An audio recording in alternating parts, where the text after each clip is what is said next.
Al-bala muwakkalun bil mantik. Bencana itu seringkali timbul karena ucapan manusia itu sendiri. Ya, karena ucapan manusia itu sendiri. Dalam kisah Nabi Yusuf alaihissalam, seperti yang sudah kita sering dengar dan terutama kita baca dalam wahyu-wahyu Allah Ta'ala, Nabi Yusuf mengatakan, ya Allah, penjara lebih aku sukai ya daripada harus ya tergoda oleh wanita-wanita itu, harus terfitnah oleh wanita, harus melayani mereka semua. Lebih baik saya masuk penjara.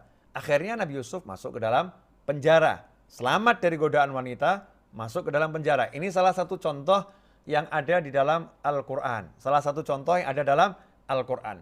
Kalau begitu, kita sadar bahwasannya ucapan itu punya kekuatan. Ya. Ucapan punya kekuatan. Karena ucapan punya kekuatan, maka pakai ucapan ini untuk yang baik. Pakai ucapan ini untuk yang baik. Dalam marah sekalipun, ucapkan yang baik. Dulu, ayah saya, ibu saya, kakek nenek saya, para habaib, ya, para kiai, orang-orang tua terdahulu ngajarin, kalau kamu lagi marah sama anakmu, jangan pernah mengucapkan kalimat yang buruk. Sehingga ada ajaran ya di kalangan para habaib dan para kiai, para ulama, kalau lagi marah sama anak, itu suruh mengucapkannya Allah yahdik, Allah yahdik. Semoga Allah berimu hidayah, semoga Allah berimu hidayah. Jadi bagus banget marahnya, semoga Allah beri kamu hidayah, semoga kamu jadi semakin pandai, semoga kamu semakin kaya.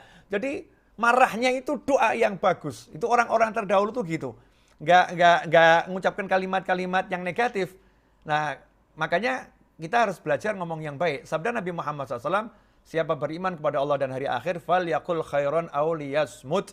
Hendaknya dia berkata yang baik atau dia diam saja. Nah, terus gimana caranya kalau nggak bisa mengendalikan lisan? Ya, kalau nggak bisa mengendalikan lisan, caranya diam. Ketika marah itu berdiri, pindah posisi jadi duduk. Kalau duduk, pindah berbaring, gitu kan ya. Kemudian kalau masih belum beres, ya wudhu lah. Mandi sekalian kalau perlu ya, biar seger itu. Biar gak marah. Artinya objeknya buat kita marah, singkiri dulu. Insya Allah nanti kan jadi tidak mengumbar dengan kalimat-kalimat yang gak baik. Termasuk ucapan itu tulisan. Mulutnya diam tapi di WhatsApp-nya nulis. Kamu begini, ya sama saja itu. Itu sama saja. Karena ini sebetulnya kan ungkapan hati. Ya. Ini ungkapan hati. Karena itu hati-hati, ikhwani rahimakumullah.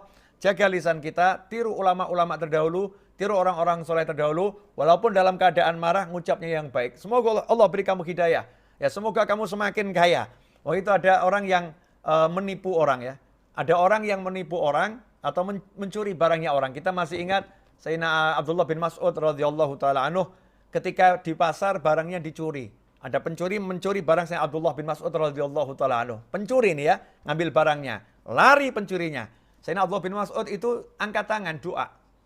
Doa angkat tangan. Ya Allah, ya.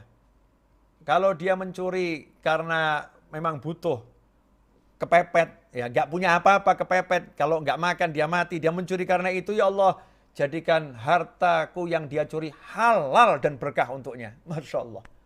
Tapi kalau dia mencuri karena tejeruk, karena dia berani kepadamu melanggar perintahmu, ya Allah.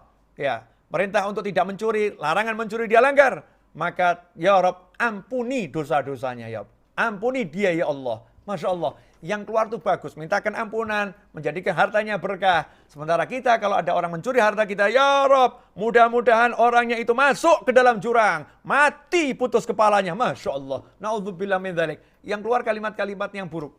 Kejam hati kita nih kalau seperti itu. Mari kita hindari. Kita jadi orang yang mengucapkan kalimat-kalimat yang baik. Karena orang ketika dizolimi, keluarnya baik, maka ucapan yang baik itu menjadi doa yang diterima oleh Allah Subhanahu wa Ta'ala.